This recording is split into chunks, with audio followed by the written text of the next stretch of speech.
What's happening, everybody? I'm Allie Burns. Didn't we get a new logo that doesn't cut our heads off? Craig sent one to Nicholas from Free Pick Video. Anyway. Nobody sends me nothing. No one sends you nothing. What's happening, everybody? I'm Allie Burns from Picks and Parlays. This is Detroit Lenny, and you're watching Morning Wood on the Picks and Parlays, or hopefully the Max Wagers Network. Everyone get over to Max Wagers Network. We need y'all to be there because you're going to miss some of your shows if you're not already, all right? Also, we need you to like and subscribe, ring the bell for notifications, and speaking of that, boop, boop right there. It's up to $1,000 and a risk-free first bet for all new accounts. All you got to do is use the promo code MORNING or check out the description of the video. Click on the link and you're there. We do have a special guest today. Typically it's WNBA Wednesday, but there's really no WNBA today. It's already happening right now, live time, current status. What? I know.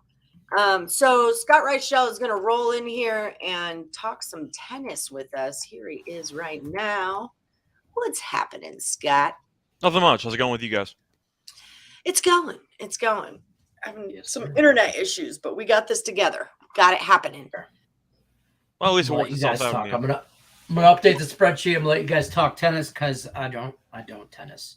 No offense to anybody that does tennis. I just don't know shit about it.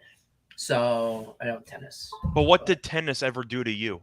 I was wondering the same thing. So I'm a fat kid at heart, like not at heart, like literally in real life. And I've always been fat. So you ever never see a fat guy playing tennis? So that's kind of it. I mean, you could be the first. I'm not stopping you, you know? Groundbreaking. My knees are stopping me. That's what's stopping. Okay. But I could be first ever fat tennis player out of East Detroit. Maybe. I like it. I like the sound of that. Let's see what happens, you know? So, Scott, what tennis do we have going on nowadays? Wimbledon's over. That happened. Yep. What's going on now? Besides that, you have two tournaments going on the men's side. You have one tournament taking place in Bastad, which is a clay tournament, and then you have one in Newport, Rhode Island, which is grass. So even though Wimbledon's over, grass season's officially still underway, technically. It's one of the final grass tournaments. They're going to eventually transition back to hard court, mostly in America, for the U.S. Open tune-up stuff. But for the actual matches itself, had a couple upsets on Wednesday. I've mostly been betting on the early clay matches, and I've been crushing. And it's usually revolving around overs. I had the over in the Ramos, Vinolas, and Carrena Busta match, which ended up going 3 sets. And clay courts tend to see more overs than people think, but it's usually a good spot to potentially take over 2.5 sets because you usually see a lot of long rallies. You see a lot of, I'd say, shifts in momentum and really just energy levels. You ever dabble in tennis? I like tennis a lot. My kid played, we were talking about this the other day on the show. My mom's dude, his son was the captain of UNLV tennis, and he's good friends with Steve Johnson, Okay. and he was just at Wimbledon, and I think I'm going to have him on the show Monday to give us a Wimbledon report. But yeah, so I dig tennis. I watch tennis. I haven't really played, but I've played it, but not competitively with my kid, which is competitive, but not at that level. I won an intramurals match once in college, if that counts. So no big deal, I'll take it. But yes, it's actually funny you mentioned Steve Johnson because for the tennis podcast that I do, we decided to have some fun and give out one long shot, so to speak, on each tournament. So my long shot was Vesely, and he actually just withdrew against Steve Johnson because of injury. So, yeah, my long shot, my guy got hurt, but Johnson's moving on, so it's kind of funny that you just mentioned that. But, yeah, if you want to actually pivot to the matches taking place early Thursday morning, Newport's more of an afternoon thing. Mm-hmm. Can't really talk about those matches for Thursday because the Wednesday matches are still going on, so all the matchups have not been decided yet. But there are a couple of really good clay matches taking place early morning. I mean 5 a.m. Eastern or 7 a.m. Eastern. And it's mostly going to involve overs. I see a lot of competitive matches. You have a matchup, for example, between Thiem and Batista Agut. Thiem was a former top 4 player in the world, French Open runner-up, several times over. He was battling some injuries for the last year and a half, but he finally had a nice win on the ATP Tour against Rusevori. Came back from a set down. Bautista Agut did end up retiring early in Wimbledon after his first round match, so he's kind of been rehabbing some injuries as well. But I do expect a competitive match. They've played 6 times in their careers. The head-to-head is 4-2. I can see that going 3 sets. Usually 3 sets is a plus price, but I do think you should see a competitive match because Bautista Agut, I think, is the better player based on current form. The issue is after withdrawing early from a Grand Slam tournament, I do kind of wonder what Bautista Agut's health status is currently. I see game total at 21.5. I think that seems a little bit low. I think you could get a tiebreaker in there, maybe mix with a 6-3, 6-4, or just go 3 sets. I like the over there. And I'm also looking at the late match with Baez and Davidovich Fekina. I think that probably goes over as well. I think if you want to just judge it based on some common sense logic, if you look at the money line prices and they're relatively close to each other, I believe Baez and Fekina are around minus 110 apiece, minus 120 on one side. That means the match is basically a coin flip. So taking the over in those is usually a decent option because you're expecting a very competitive match in the first place. So I think that one should be a pretty entertaining matchup. I think you'll see it pretty close. I think Baez is probably going to actually win in 3 sets, but I do think if you're looking at overs, the Team Bautista Agut one I think is interesting. Maybe even take a spin on Team, but we'll see how he can handle the actual fatigue after winning a 3-set match in the first round. And I don't mind the Baez over as well. I think that should be competitive. Sebastian Baez, right? Yep. Good player. Argentinian. Good player. Okay. I'm trying to catch up with you. I'm like, I don't know these people. Yeah, it's all good. I'm like Googling and trying to find out how to spell. Well, that's also the thing. After Wimbledon, most of the main players are resting because they know they're just chasing majors at this point. Nadal, of course, had the abdomen injury, so he's out indefinitely as he rehabs that. Federer is still nowhere to be found. He's still rehabbing. And Djokovic, I mean, does he really need to play a tournament like the week after winning Wimbledon for the 7th time? Probably not. So, yeah, you're going to see a couple of ranked players, mostly unranked players, trying to get some rankings points. But there's still a lot of money to be made. You're just not going to see as many well-known guys that you're accustomed to. Right. Which sometimes that's like the whole fun of it. Yeah. So what else are you on today? What else are you looking at? Well, I was on WNBA action, but of course that already happened, or that's midway. I had the Fever team total under 75.5 at minus 115. I actually hopped in like a live Discord call, which I thought was pretty cool, and I was kind of giving my thoughts with my WNBA co-host. But yeah, we like the Fever team total under. They scored 28 points in the first half, so it looks like we're in good shape there. Still early, so we'll see what happens, but it's also really tough to fully brag about it when A, the game isn't over yet, and B, nobody else listening can actually bet on it. So there's really no point in me talking about it. But so far, the one WNBA play that I had looks good, fingers crossed, up to this point. So I had the Sun minus 5.5 first half. That cashed. So I cashed that, yeah. I was just doing Is that tank roll or bankroll? Bankroll. Okay. Did you start up a second tank roll, or is that? I'm thinking about it because the book that I'm on, I don't really like it, but I don't need to tank it. I could just go withdraw the money from it because it's a book that's here in Vegas. So with the other book, I couldn't take money out. So that's why it was a tank roll because there was no purpose in. You couldn't take it out because of rollover? Because, like I either have to remove it in Bitcoin or it has to be at $500 to take it out. So that's why I was tanking it. So I'm guessing you don't dabble in Bitcoin then? No, I don't believe in digital money. I believe in cash. That's what I believe in. I do have a fun story involving that, but if you want to, you can read some comments if you need to. We're good. Brian Dance taking the Twins money line. Big sis Lisa. Joey may have retired from his sports DVD library, but he's still adding lots of sports films online. He now owns 33,888 sports films online. That is incredible. Nice. Big sis Lisa and Joey. She came in every day and would update us on Joey's DVD collection. We had a countdown. It was a big day when he hit 20,000. It was a huge deal. Hi, Wilson Alejo. Cards under 8. You're welcome. What are you liking in baseball today? I did make 2 baseball bets last night. Well, I was actually going to go into a very, very brief Bitcoin story. Tell me your So, brief before Bitcoin was fully popular, my question for you, how did you used to fund your online sportsbook accounts? Well, cash. You just go to the book and put the cash in, and You didn't do anything offshore back in the day? that's the one that I just tanked, and I just put 100 in, like, off of my. I'm talking about like a couple of years ago, like before Bitcoin was fully popular. How did you used to? Did you ever use offshore stuff, or you were mostly just Vegas? I just started that last year, the offshore last year. So back in the day, I'm talking about senior year of high school, like freshman year of college. I had to deposit into 5 Dimes back in the day, which was like the official offshore book, which was the most common. I believe they went under. They had a serious fraud scandal. Not important right now, but anyway. You ever hear of MoneyGram?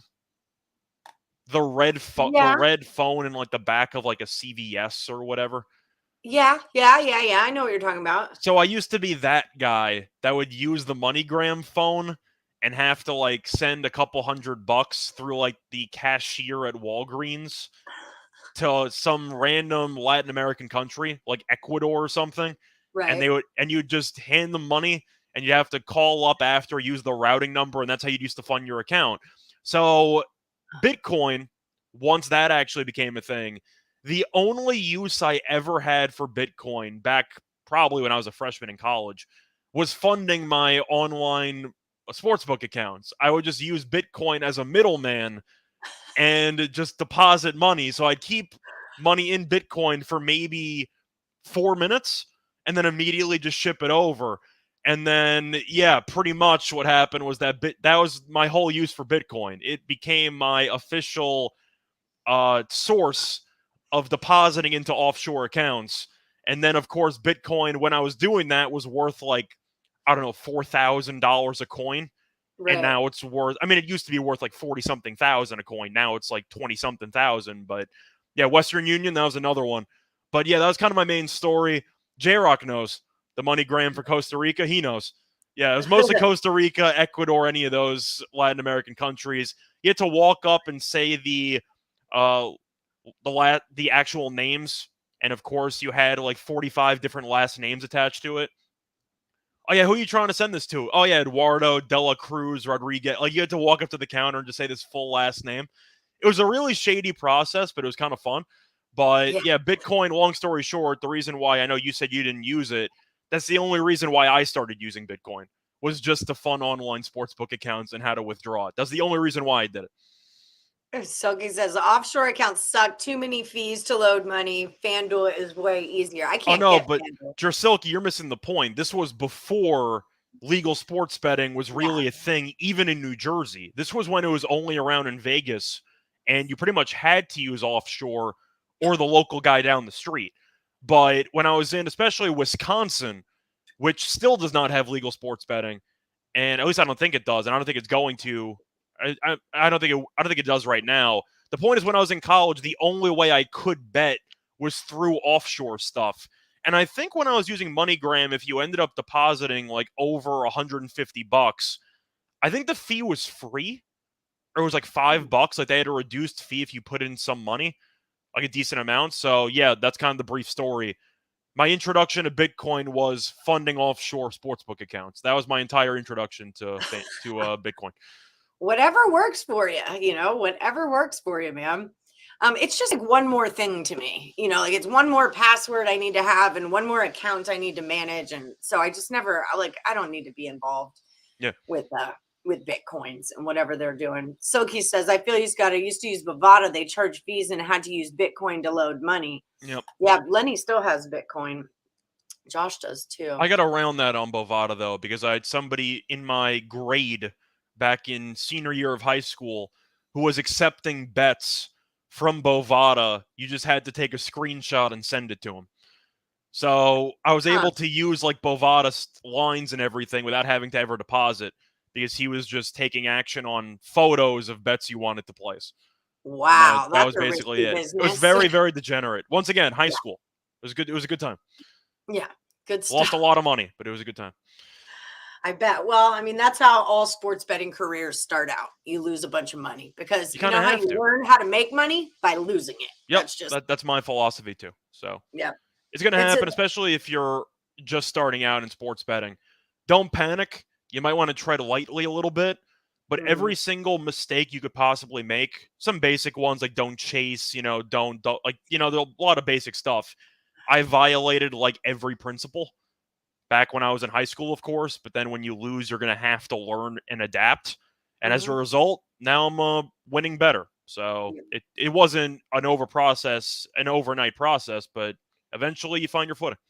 yeah, that's just it. Yeah, I have a friend who bets a lot, and he's a big chaser, and makes quite a lot of mistakes. And I used to kind of like get on him, like, dude, don't do this, and dude, don't lay this price, and dude, don't.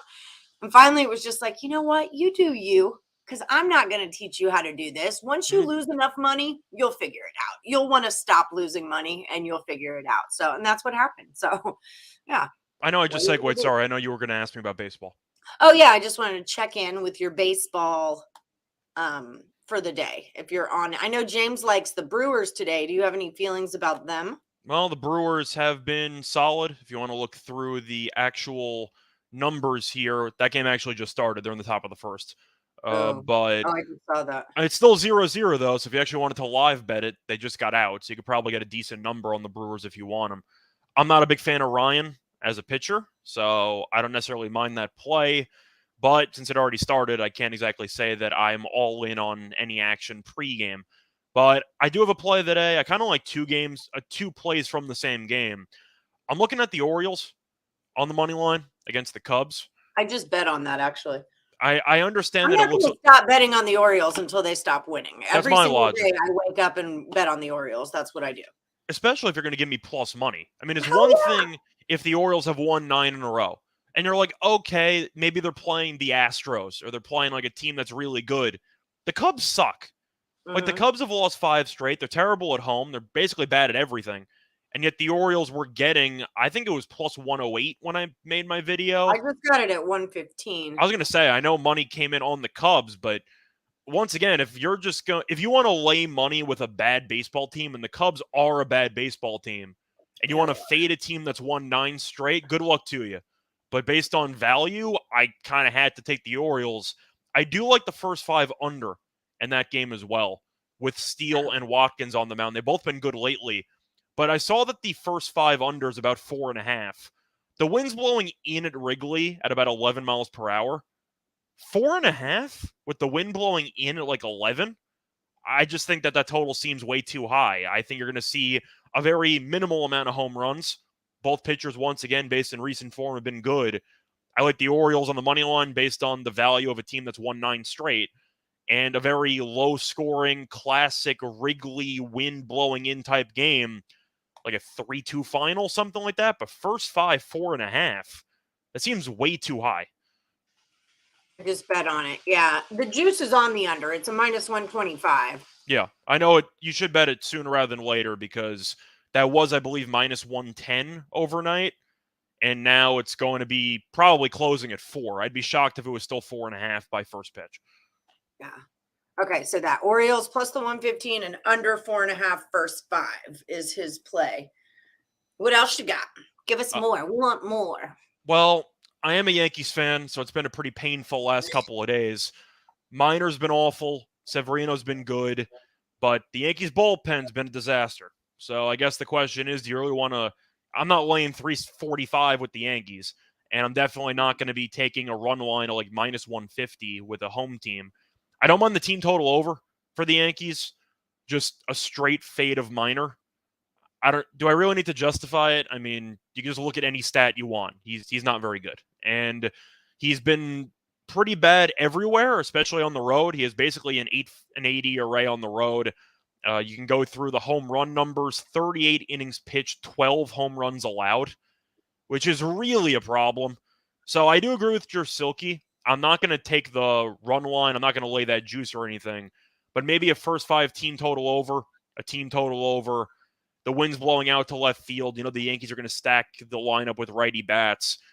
I just expect Minor to struggle in Yankee Stadium with the wind blowing out just because it's a home run pitcher in a home run ballpark with the wind blowing out. I feel like that's kind of the move. I know Jersilke also mentioned that Judge might not play. That's fair.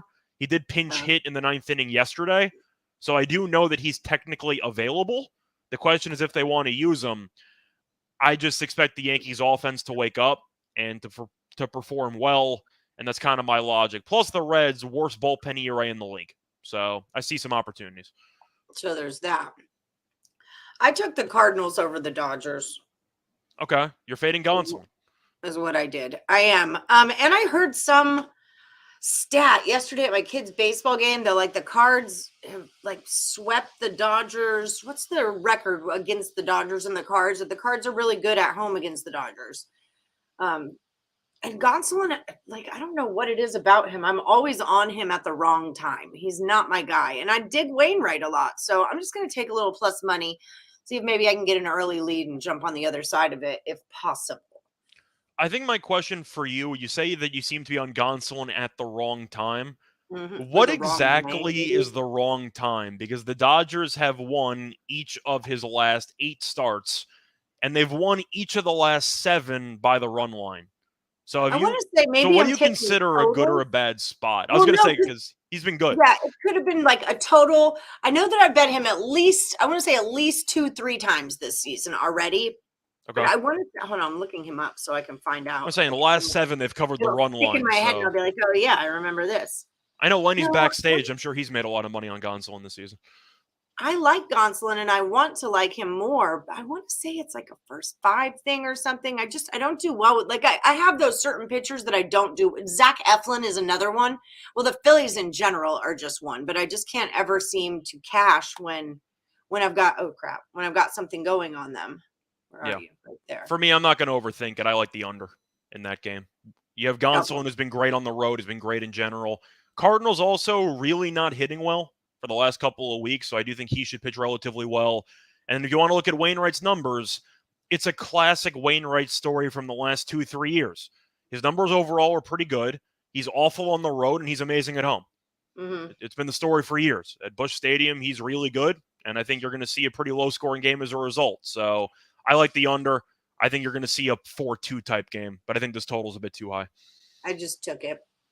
I'm degenerating a little bit here. I respect it, and I'm flattered. Well, if you're going to give me free picks, I'm going to take every damn one of them, Scott Reichel. All my picks are free. You know where to find me. I know. That's what I'm saying. Like, you're just going to sit here and spout off picks. I'm going to bet on them. Just saying, though, do you think 8 seems a little bit too high? Because based on the pitchers, I know weather is going to play a factor, and if the wind's blowing out, you're going to see automatic over money. But I just think both pitchers are solid. I don't really get why the number's that high. What was the final yesterday? Wasn't it like it was high scoring? Yeah, so that's probably why.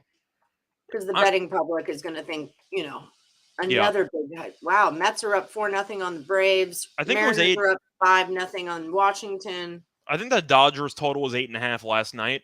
So if you can still find an 8.5 juiced, I would take it. But when I saw the pitching matchup, I just blindly assumed 7.5.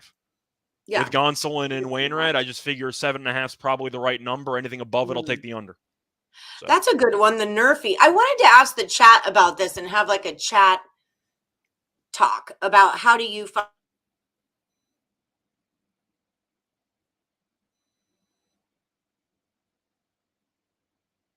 She freeze? I think she did. I think she froze. What's up? How you doing?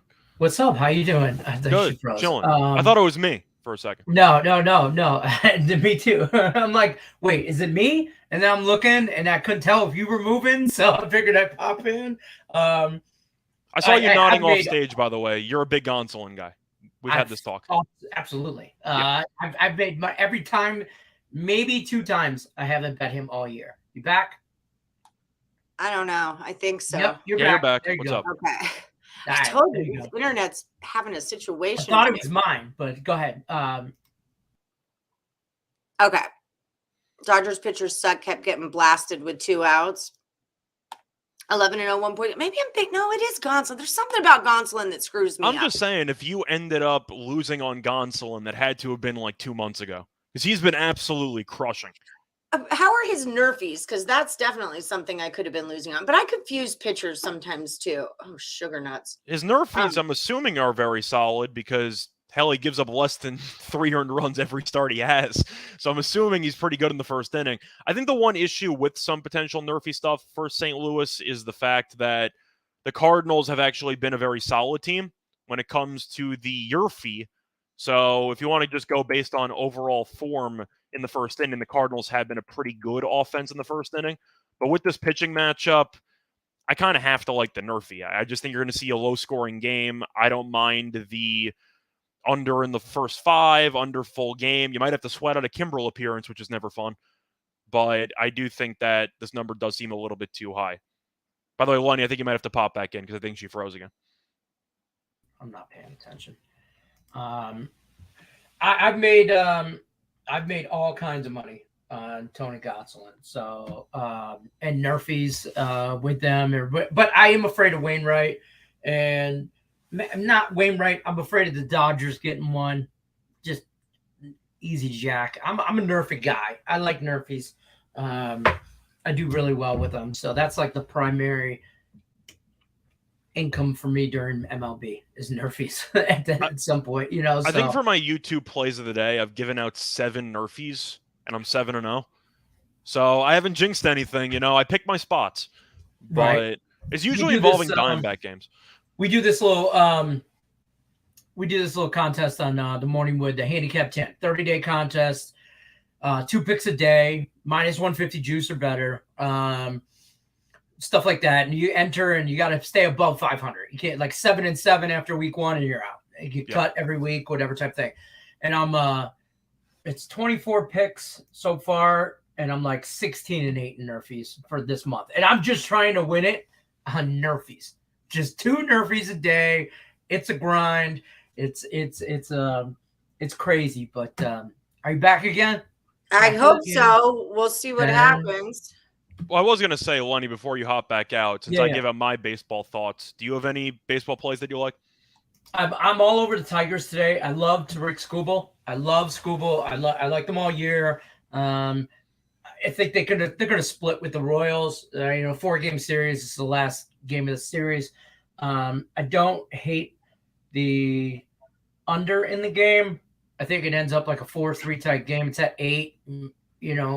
But I don't hate the under. I already cashed the Mets Braves nerfy. I'm also on the Dodgers Cardinals nerfy, Red Sox Tampa nerfy, and the I kind of like the Texas A's nerfy. I can't believe that you forgot to mention how you're all over the Miguel Cabrera over half a stolen base after yesterday, you know? First of all, I saw this on Twitter, and just saw him in the dugout, and he's I can't breathe. Like if it was a foot, if it was he's like you he can needed tell. the oxygen. He's not tank. joking. He Yeah, needed everything. Yeah, I retweeted it. I'm like, somebody get that man the tank. Somebody give him the oxygen mask, and it was great because he even scored on. He scored from second base, and I was like, "Oh, let's go, big fella!" And he was rumbling and stumbling. He made it all the way around, but he scored. And we know it's like probably last year he's going to play, and best Tiger I've ever seen in my generation play. So, I'm a big Miggy fan, and hit him score, and we won. It was like, yeah. And I really like Bo Brisket, or I call him Brisket. He's been good his last couple outings. He has, and he's young. I really like him as a I like him. He's a young pitcher. The Tigers in general, I think, have a really good young pitching core. Their bullpen, I can't believe I'm saying this, isn't half bad. Yeah. Last year they were a dumpster fire.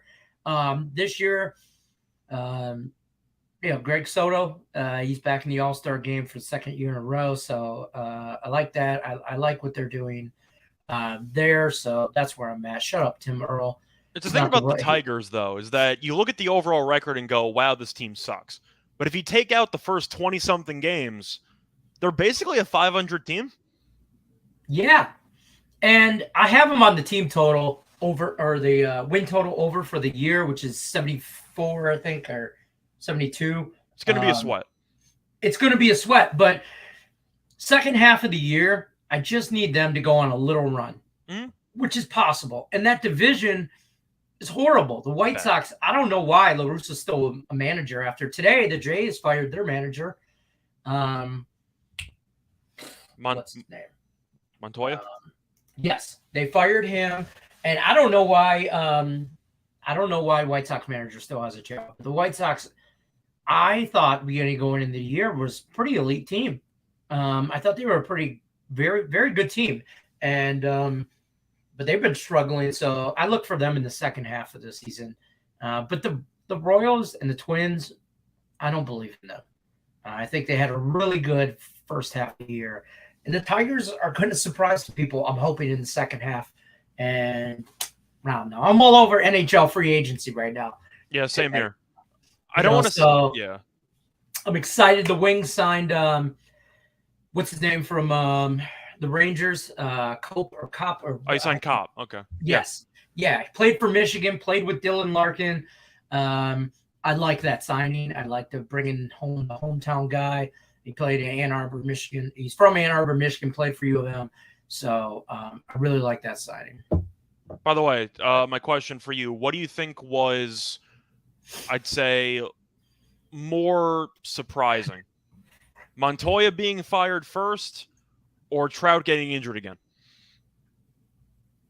Montoya being fired first. Yeah, I'm joking. Trout getting injured is I'm just joking. Yeah. You know, it's how it goes. Yeah, I know. I figured that. I'm like, yeah, I'm going with Trout. Yeah, going with Trout, way, you know. Allie Burns' favorite player in MLB, by the way. He's a great player. Mike Just Trout. He gets injured every year, and you're paying him $500 million. No, like, she actually hates him. But we like to razz her about it and kind of tell her that like she's in love with Mike Trout. She believes Mike Trout wronged her in another life. I don't even know what that means, but okay. Yeah, she just thinks in another life they were lovers or something, and he I don't know, he had to do her wrong in some way form because she just absolutely hates him. I'm just saying, you know, that there's kind of a silver lining, a bit of positivity to that, which means if I feel better about my losing bets because I'm guaranteed a life after this one, right? That's fair. Yeah. We were just talking about how much your love for Mike Trout. Screw that guy. See, I just told him how you said that he's like maybe a scorned lover in a past life or something. Yeah. He cheated on me in a past life for sure. That's a whole story. I'm pretty sure it was with Katy Perry. I'm pretty sure because I have this deep just rabbit hate, hole, man. just like I can't stand them. When I look at their faces, they tick me off. So I'm like, there's no reason I should not like this person. Like I like everyone. Well, not everyone, but you know, there's no reason that I should feel this intensely about not liking Mike Trout. So obviously the only thing that makes sense is that in a past life he cheated on me and probably with Katy Perry. And that's why I feel that way about those two people. So are you saying that the back spasms from yesterday are related to a past life sexual encounter between Trout and Katy Perry? Is that what you're trying to say? Back spasms? That's how he got injured yesterday. He has back spasms right now. That's how he got injured yesterday. Well, yeah. Just saying. I'm not connecting all the dots, but, you know, just throwing it out. If we want to go down this rabbit hole, it could have been from numerous. Could have been. So you're saying he cheated on me more than once then? That's what you're saying. He cheated on me more than once. I had the Astros yesterday. Bullet either. Maybe it was her. I actually think it's kind of interesting because it might actually segue us into one of the later games. Do you want to back Ohtani, even though Trout's now hurt and he's the only player worth a damn in the entire lineup? Or do you just like on the Astros? I don't mind the Astros there. I actually like the under, first 5 under. I think it's a decent nerfy game if you actually want to make a case for it. But that is the Gonsolin. While my internet was sucking, I looked up Gonsolin's last 5 starts. In 2 of them, there was a yes run in the first inning, and those I'm sure are the 2 bets that pissed me right off. So I'm not totally crazy. Okay, I didn't call you totally crazy. I don't hate that nerfy in the Astros Angels, but the Astros as a whole have burned me on a few nerfies this year. So I kind of they're on the. Yeah, Astros score early. They're an early scoring team. Yeah. So they're not. I think them and the Royals have the most yes runs first innings. Like remember I yelled off those 5 and the Astros and the Royals were in them and they were playing each other at the time. So I was like not on any of those nerfies at all. I like this. I don't hate this. I do like the under in that game as a whole, and it's at 7, and that's. But yeah, I like I actually like the Astros at plus money on this. So I took it last night. I haven't bet it yet. I'm trying to nerfy my way through the day. Yeah, I'm with Tim, and I'm with the Earl brothers, actually. I just like the first 5 under 3.5 there. Ohtani hasn't given up an earned run in, what, a month? Yeah. And he's Angels, on fire. And Javier is good. So he's cool. I've been paying attention to, like, when you're looking at, if I open this internet, it might shut down the whole damn situation. But like a pitcher who goes 4, 5, 5, and then I'll go 8. For me, in that next game, I want to fade him because, like, he just had a great game. So now I don't think it carries on, you know, or someone who goes like 6, 7, 6, 4. Now they just had a crappy game, so I see them bouncing back. You know, that's kind of what I've been looking at when I'm doing my business. Right. Not bouncing back, but like going back to normal. It's not really a bounce back. It's just back to normal. You want positive regression. I get it. Mm-hmm. That's the word. There you go. Marlins has the most runs first inning. There you go. Yeah, I remember the Parlays had sent me a thing about that a week or so ago, and they listed them all off. Atlanta United money line. Ohtani's plus 800 for the Cy Young. I'm not that into him because he's on that other guy's team. He's been great pitching, but I feel like the question is, since of course he's going to put up a bunch of home runs and all those stats, is he more likely in any given year to win the MVP or the Cy Young? Probably the MVP because he's batting 4 times a game. So for Cy Young, I'm not interested. If he pitches extremely well, they'll give him the MVP. That's how I see it. But even for the AL, I guess he has a case because there's no extremely strong candidates in the AL. The NL's an absolute war for the Cy Young. You got Gonsolin in there. You have Musgrove. You have Alcantara, who I would vote for. I'd pick Alcantara if I was voting for Sandy today.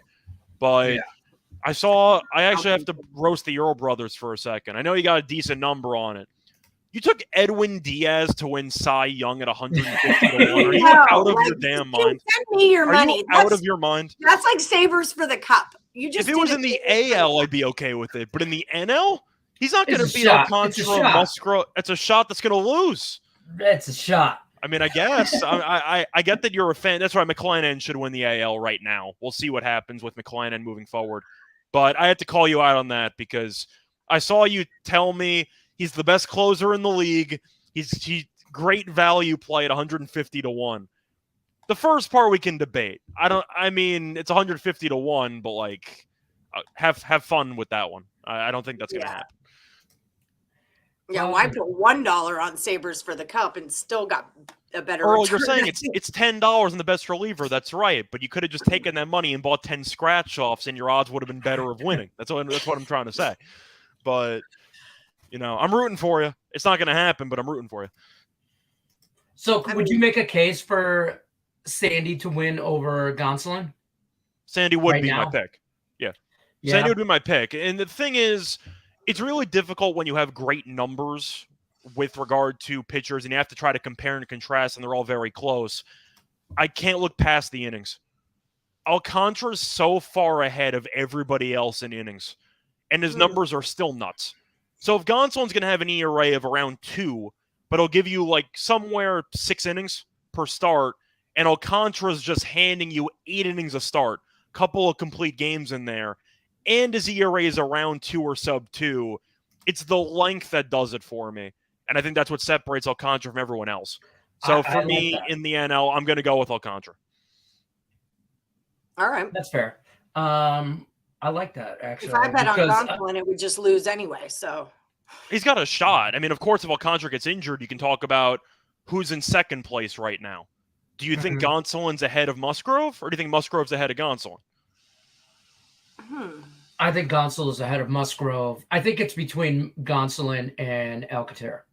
Or Alcantara. Well, I can't say his last name, so I just call him Sandy. I think if Alcantara stays healthy, it's a wrap, in my opinion. I see that. By the way, I think Verlander wins in the AL. That was my preseason pick. Yeah, I like JV's my guy. He's a Tiger for life. I don't care where he's playing. That's my guy. Him and Scherzer. So him and Max Scherzer. I wish he would have stayed healthy all year, but he's got that 2-eye witchcraft warlock shit going on. So he's witchcraft on the I'll tell you what, though. I like the idea of buying on Scherzer to win the Cy Young more than Edwin Diaz to win the Cy Young, if that makes sense. Okay.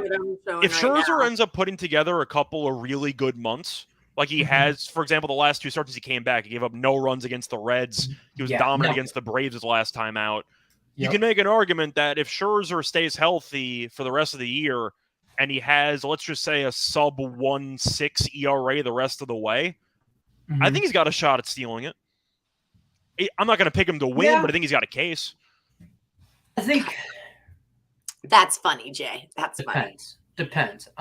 It's a long shot either way, but if you're looking at Scherzer pitching well for the final 3-4 months, I think he can put himself back in the race.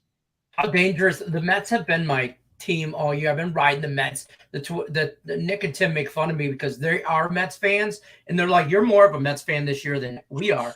And I'm like, "I've been on the Mets this year, and they've been making me money." And I'm like, "This team is dangerous without the 2 best pitchers on their staff being injured. If they get healthy for the second half of the year and stay healthy going into the playoffs, the Mets are top 5 team in the league right now without their 2 best pitchers. If they get healthy at the right time going into the playoff with momentum, it's a wrap." I didn't see lines on it. I know that next manager fired is always a market, and of course that ended up cashing with Montoya today. If there's a manager of the year prop you could find, just bet it on Showalter. That's fair. I mean, I think Showalter is just easily going to win manager of the year. I know Brandon Hyde's had a good story recently with the Orioles. If they don't make the playoffs, I don't see him winning. The Mets are going to fight for a top 3 record in the league, and they missed the playoffs last year, and they've had the injuries. It really looks like Showalter, whatever point you can find that available, he should be one of the favorites. I don't even know who else is in the running. I just think Showalter is going to win manager of the year. You have anybody else you could think of? No, I like that. I like that a lot, actually. And this is also a good point we talked about on Game Time the other day. The Mets have the top 5 easiest remaining schedule for the rest of the season. So you mix in an easy schedule and you get healthy. I don't know. It's a good combo. Yeah, he has been awesome, I should say. Yeah. Awesome. I can't talk. But yeah, that is a really good point about strength of schedule. That really can make all the difference for you, especially in that second half of the season. Yeah. So McClanahan is throwing today, is he not? I believe he is, but he should be the favorite for the AL Cy Young. I mean, he's leading the league in strikeouts, I believe, and he has a 1.73 ERA. The thing about the Cy Young, it's not like the MVP where you have to actually be in a big market area in order to actually win the award. How the writers gave Felix Hernandez a Cy Young award. He deserved it, but you were worried about Seattle being a small market and him not getting the award. It doesn't really matter that much for the Cy. So I think McClanahan, even though he does play in Tampa, and even though Tampa is good and nobody ever watches them play anyway, he should be the favorite because that seems to be the award where publicity matters the least. Would you agree with that? Yes. That's very well said. I agree 100%. Publicity is not it's least matters. I mean, if we're just going to break down the AL Cy Young as opposed to the NL, I see that it's a war in the NL. It's a war. Yeah, that's 100% right. Yes, you got. I mean, if you want to talk strikeouts, as far as like the most strikeouts in the AL, Dylan Cease has more strikeouts than anybody, and I can't. And I don't think he's even an AL candidate for Cy Young. He should be. I mean, he's in the conversation, but McClanahan or whatever. I mean, I can't. I'm just terrible. All good. Don't worry about it. This is why I don't talk. Just call him Shane. This is what. Yeah, that's why I say Sandy, Shane, Tony. They're like my buddies. You should hear me try and talk hockey. We're trying to pronounce some of these, European names, and everybody just ends in OV. Yeah. It's just something. There's an of somewhere in there. Yeah. Something. Yeah. Right. I don't know. Maybe it's just me being a little biased or whatever on the Verlander tip. Probably, but I just, I mean, if you had to pick, I'm going all of baseball. Hold on, I just changed it. Why did I do that? there's really not many candidates in the AL. Like the NL we were talking about, we didn't even mention Corbin Burns, and of course his name's always going to be in the running. But you're looking at the AL, McClanahan's 250, Verlander's 260, Cole is 850, and Ohtani's 9-1. Ohtani, I don't think is going to win. He can pitch as well as he wants. I just think that's going to lead to his MVP candidacy as opposed to the actual Cy Young. Cease is fun, even though Chicago's not a very good team, but of course Cease does have the numbers. I can't believe he wasn't even on the All-Star roster, which is offensive. That's a disgrace. But I mean, I think there's still time though with some alternates or whatever. I think when's the last day they can pick? Not to mention all the injury stuff. So you might have but so that could always be a factor. You always have one or two drop out at the last minute. For Cy Young, I don't want to say bet on the two favorites, but I mean, if you're going to end up betting McClanahan at 250 and Verlander 260, and you don't think Cole has a realistic shot or Ohtani has a realistic shot, then you're automatically making money if one of those two win. Let me just tell you, I think the Yankees in a whole, you mentioned Garrett Cole, the Yankees pitching staff, I think, doesn't get enough love. And I'm not a Yankee fan. Okay? You know, the Eagle Empire and all that crap or whatever. Tigers have had some battles with the Yankees over the years. And not you beat us in the playoffs. Yeah, not anything recently just because we suck. But I think the Yankees pitching staff is underrated and doesn't get enough love. I should say not underrated, but doesn't get enough love. That team scores a lot of runs. They let up a lot of runs either. So I think, you know, I just think the Yankees are peaking too early. I agree. And I think that's going to segue me into my actual point with the rotation. You talked about how good they've been. I think the rotation's overrated. And Cole was great last night. The bullpen blew it. I mean, Cole wasn't phenomenal. Don't get that twisted. Right. But you're looking at some of the back-end guys. Montgomery's been okay, but it's mostly involving Nestor Cortez and Taillon. Both of them were phenomenal for the first 2 months or so. You can tell Cortez, who has never been an all-star caliber guy, he's starting to show signs of serious regression for the last month or so. And Taillon's the same way. We know that he had the talent. We know in Pittsburgh he couldn't fully piece it together. With the Yankees, he's been pretty decent for the most part, and he's been shelled for the last month. So if you want to talk about some potential fading spots moving forward, fading Cortez and Taillon over the next couple of weeks, you might get some really nice plus prices. Fair. I don't hate that at all. I mean, I just don't think, first of all, the Yankees currently 61-26. I mean, I don't think you can keep up that kind of pace. You just can't. You know, I mean, they're not going to win 120 games this year. I'll give them 105. I was going to, if you put a total at 110, I'd take the under. If you put it at 105, I'd probably take the. It's also tough because they're in the toughest division in baseball, based on record. So. Yeah, you don't have Nick. Tim hates the Yankees. Really? I can't believe that. The guy who likes the Mets hates the Yankees. I can't know. believe it. But you know what's funny about this is Nick was really high on the Yankees all year. Nick has been high on them. He did catch this. Everybody and their brother, we were talking about this during game time, added the Yankees money line to a 2-team parlay. Like whatever game you liked, they added the Yankees yesterday. And I'm like, that's why the Yankees are going to lose. Is because everybody, and they're going to do it again today. But the Yankees, they're not going to lose 2 in a row to the Reds. But I'm not. But as far as like today, as far as the Yankees go, I think you're right. There's no value on the run line or anything to that nature. Team total, it's at like 5.5. I'm not laying 2.5 on a run line with a home team. That I'm not doing. Not doing that. So I like Savino's strikeout props. Okay. I like the over on that. I like the team total. But that's really like it. As far as value, but I think the Yankees probably just destroy the Reds today, 37-1. They should. You can argue about you can argue about the first 5 if you're really worried about the Yankees bullpen, which has been leaking oil for the last couple of days. I mean, these are some embarrassing losses back to back to back. These have been rough. Yeah. I would look at the over if it's like 9, the whole game over, just because of the bullpen with the Reds, rather than a first 5 total. But That's me. I got a good question I'm for you, not a though. big first 5 total guy.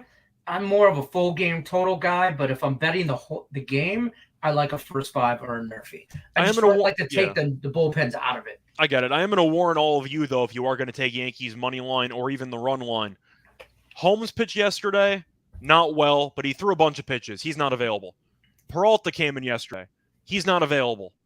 If you're going to back the Yankees, have fun with the possibility of Chapman closing the 9th inning. Just throwing it out there. I don't know what other arms they have. They burned 2 of their closing options in the 9th inning yesterday. Chapman might actually close the game today. Maybe. Oh, so just keep that in mind if you like the Yankees. You might see Chapman in a pretty decent high leverage spot. Side note, I'm on the Tigers today, so I know you asked this earlier in the chat. I don't know if I was in or answered it, but I like the Tigers today. I like Skubal. I've liked him all year. Young kid, young arm. I liked him last year. I wish we had Casey Mize for this year. I know he got hurt early, and that was disappointing. Tommy John? Yep. So, I just would have liked to see that rotation of Mize, Skubal, Brisket, and then you throw in whoever. What's his name? I can't think of that dude's name right now to save my life. I don't like him though. Oh God, Rodriguez. Rodriguez, thank you. You have 2 of them. You have 2 separate Rodriguez's. Rodriguez. He opened opening day. He opened for us, and I was like, "Why? Why are we opening with this guy? Why?" And Eduardo was always the king of run support in Boston. He was the master of run support. You don't get. We couldn't hit the ball for the first 30 games of the season at all. I mean, we've scored the least amount of runs. It's whatever, Tigers. I can go on a whole. And you have the other one who was tipping his pitches. Yeah, exactly. I could do our show on the Tigers and just be angry. You know who I missed, though, from Detroit? I miss Matthew Boyd. Man, listen, I miss that guy. You can make some money on that guy, okay? He was the Tigers. The Tigers. He had a wicked slider. Couldn't get many outs, but he had a wicked slider. I'm pretty sure the Giants signed him on the cheap post-injury. So I think he's actually in the Giants injury reserve. But all I know is he was a pitcher I always liked. But your rotation is a work in progress. But I'll tell you what, the fact that Brisky actually turned it around after being atrocious for about 2-3 months straight, I think is a very strong sign of optimism moving forward. I agree. He's been very good as of late. I watched this whole I watch every Tigers game every day. I watch a Tigers game. I'm sorry for you. I know it's just at some point it's just on in the backfield, behind me. I mean, there's the TV. It's just usually on. Every time you hear the strong crack of the bat, you look up because you're not used to hearing that sound. Well, I watch obviously Detroit sports stuff on YouTube wherever and it's just. Somebody said it. One of the sports guys on the show said it the best, and he's like, "At this point, I just feel bad for not only the fans, but the announcing staff, the guys in the booth. I feel bad for the players. Al Avila is horrible general manager. I don't know why this guy is still employed in that Major League Baseball. He must. I'm convinced he has pictures." Chris Ilitch, who's the owner of the Tigers and the Red Wing, the Ilitch family, Little Caesars. I'm convinced he has naked pictures of him somewhere, something like that. He's got to have something some kind of blackmail stash on him to keep his job. I'm just thoroughly, and I'm a conspiracy nut, but it's a fact. I don't understand. I just I feel and I know we all say this all the time and play armchair quarterback, and stuff like that.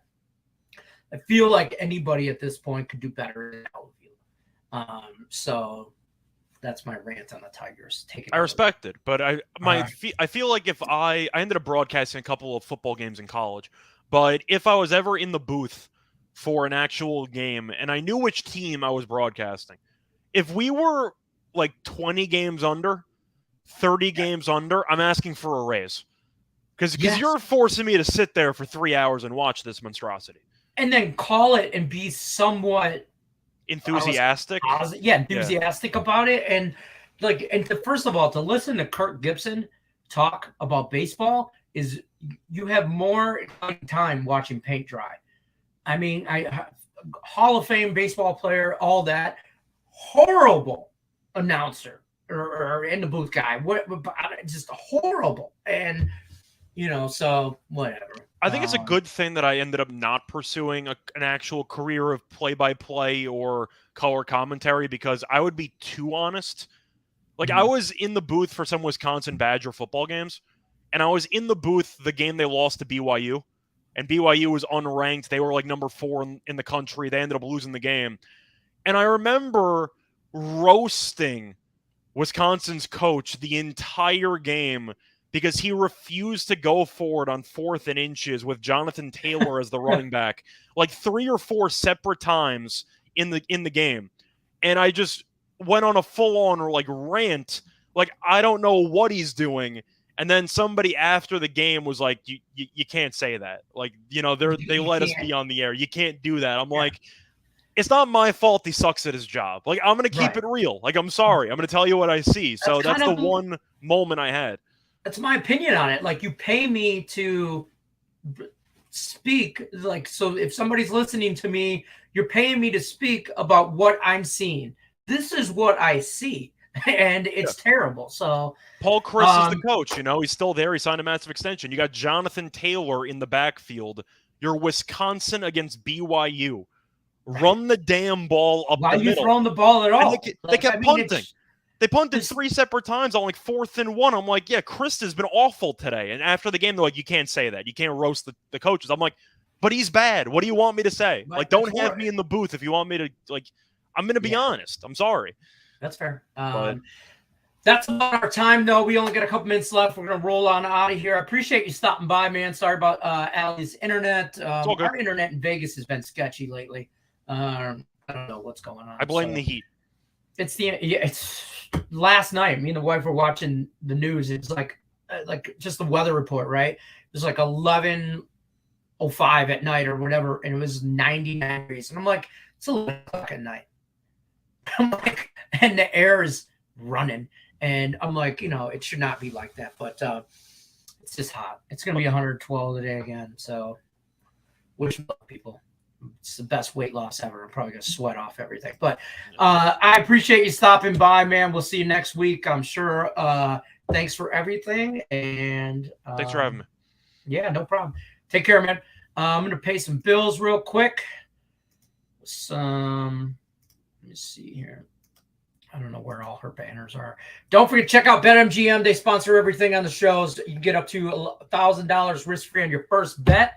Other than that, guys, we're out unless you're against me.